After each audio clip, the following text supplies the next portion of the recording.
It's my feel-good breakfast show.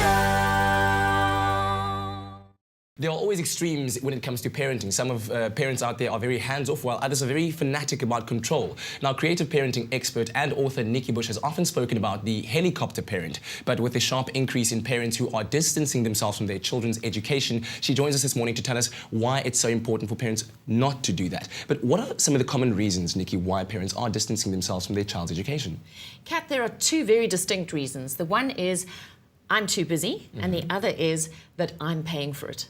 And both of those are very common traps that very busy parents are falling into because we have more two-income families, we have lots of stress on time and finances, and when parents are paying and they're busy, they're saying, you know what, we don't have time for this. Make sure the homework is done before we get home. Their kids are often at school for a long time, often being fetched around 6 o'clock at night, and people are tired at that point. So we are seeing families parent with less and less face-to-face time with their children. Wow. We're looking at parents who are seeing their children for 2 to 3 hours a day.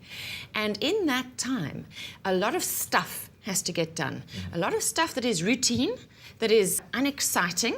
So bathing, eating, cooking, homework, if you're doing homework with your kids, it's not the fun stuff.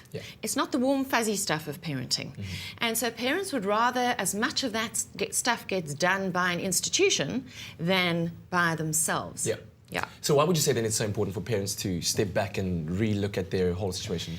So the downside of distancing yourself and letting go and almost institutionalizing a lot of parenting to an institution is that there is research that proves that the more parents are involved, not in a hovering way, but in a supportive way, in a supporting role in their children's education, the better their children will do, the longer their children will stay in the system, the less their children will fall into bad company, the less their children will do drugs, drink alcohol, etc.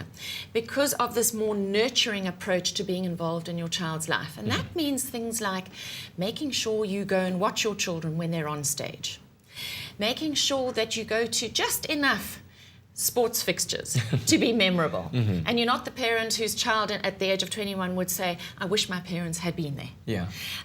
That if there are committees, you know, many parents actually complain a lot about schools. But if you're going to complain, get on the committee.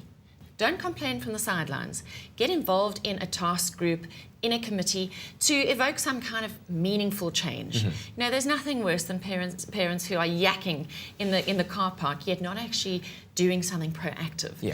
In some schools, parents still help out in the tuck shop. If you've got the time, go and do it. You know, I just remember my mum helping at the tuck shop, and Thursday mornings were my best day of school, because guess who I was going to see at break time? Wow. My mum.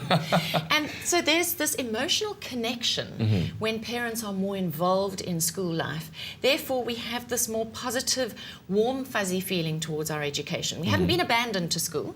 It's kind of a family affair. Yes. Yeah. And so what context or what role does the school then play? Do they serve to duplicate that parental effect?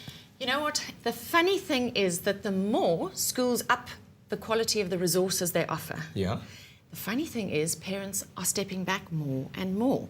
So we're asking schools to provide more and to have a better and bigger resources. And the more we're doing that, the more we're saying the schools should do it all. And that's not fair, because the parental effect is very hard to duplicate by an institution, because there's so much emotion that runs between parents and their children. And good education today really sits on 3 legs. It's the parent, it's the school, it's the learner, a bit of a tripod.